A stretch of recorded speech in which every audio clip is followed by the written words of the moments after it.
One way you can blend the ground is to have your brighter color up front and then gradually fade to a more muted color. Okay, so I'm actually going to blend a yellow into a green, and it's going to make a brighter green up front, and then as we get back toward that horizon, it gradually gets a little bit darker.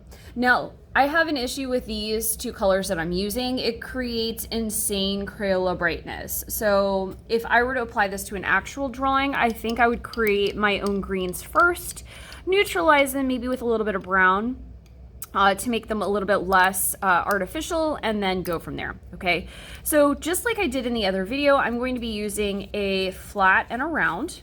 Okay, so first thing I'm going to do is I'm going to grab my yellow and work it from the bottom of my paper upward. Okay, now like I said before, we're going to be generous. We always are generous with our first color. Okay, and as I go around my building with my green later on, you'll see me probably downgrade to a larger brush. Okay, now a couple of things with doing this. Let me pop this up a little higher. There we go.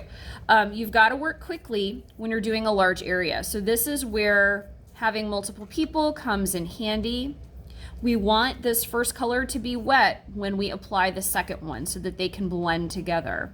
Okay, so I'm adding this here. It's very artificial yellow. This whole thing will look very artificial, okay, by the time we're done with it. I'm gonna stop my yellow here. I'm gonna rinse and blot and grab my green. Okay, my green, I'm gonna work from the horizon line down. All right, so, and again, I'm gonna work quickly. And again, I'm gonna downgrade to that smaller round brush. Okay, so I'm holding my paintbrush by the grip, applying the green, horizon down, into the yellow while that yellow is still wet.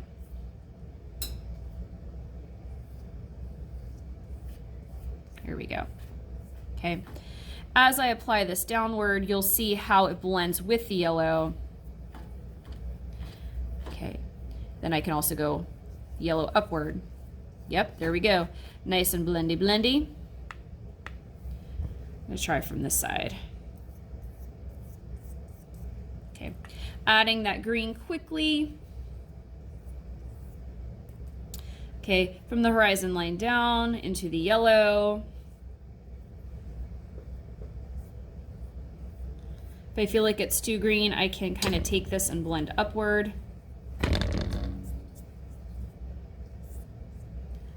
The key is all of this has to be still wet.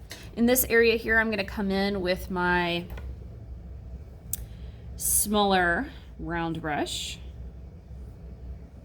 Get close to my buildings, and blend it downward. Kinda like so. All right. And like I said, this creates a blended ground area, but it is very artificial green. It is bright, large and in charge at the front, gradually kind of goes a little bit darker towards the horizon line. Okay, colors appear brighter closest to us, more muted in the background. So this is one way you can do your ground. Again, I would create probably my own more neutral greens first.